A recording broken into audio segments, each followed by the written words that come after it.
death.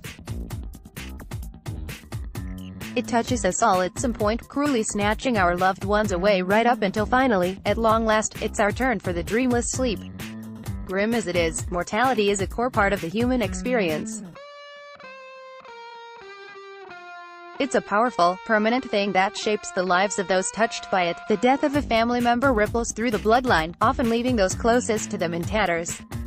Video games are obsessed with replicating humanity, attempting to create believable characters we can empathize with. But despite this push for authenticity, many games still treat death as a mere inconvenience, rather than the world-shattering, life-changing event it actually is. Many attribute the dying, respawning cycle in games to a hangover from the coin-op arcade days. Death is an economy, die too often and you must pay to continue. Whether or not this is true, most developers still treat the player's death as an irritating roadblock with no lasting consequences. Of course, there are exceptions.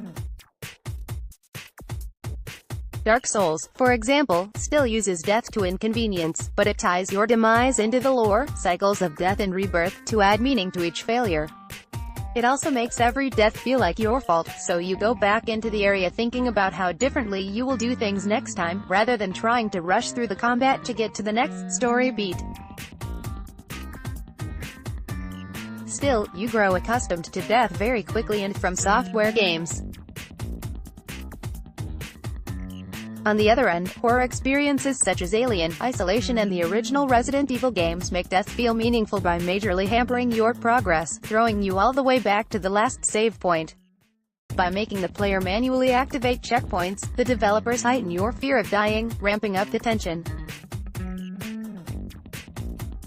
Then there is another solution that really adds gravitas to your passing, and that's the type of experience I want to highlight today: games that use permanence to grant death lasting consequences. Ask anyone which Mass Effect is their favorite and the majority will say it is Mass Effect 2. Why? Because of the suicide mission. The entire game builds towards a single moment. You increase your forces and recruit squad members for a massive showdown in the finale, one where everyone you have recruited can die. The deaths of the player and your allies previous to this are still handled the same way as they are in most games. In the final mission, though, you can lose it all. There are real stakes.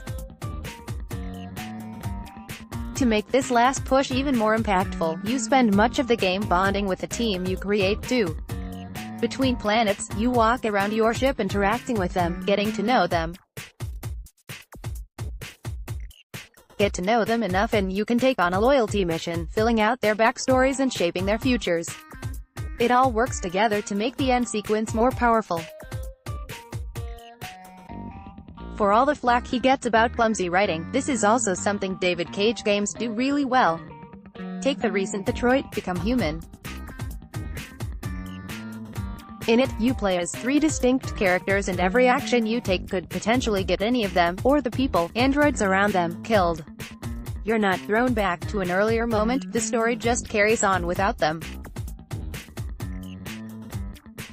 You feel the loss, there's no reloading, and the consequences of your failure pop up to haunt you later on.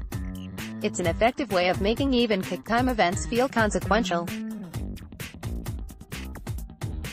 Then there are other types of games that don't rely on emotional connections or empathy to make death suitably impactful. XCOM and its sequel, particularly in Iron Man mode where you can't reload when you fuck up, tie lost right into the mechanics. If a mission requires you to sacrifice your best soldier, you will feel that casualty because of their prowess in battle.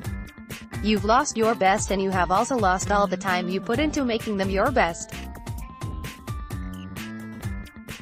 In a neat touch, you fly back to the ship between each mission in XCOM 2. On the loading screen, your squad all sit there, but your eye is drawn to the empty chair, reminding you of the brave soldier who just got backhanded by a massive sentient gloop. I'll always remember you, Bernard.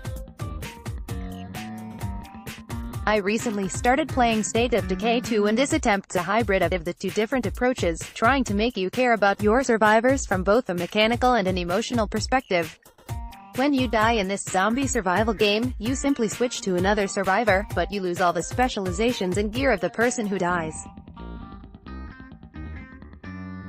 The characters at your base also have personal bonds, so you will try your very best to keep siblings or lovers alive, for example.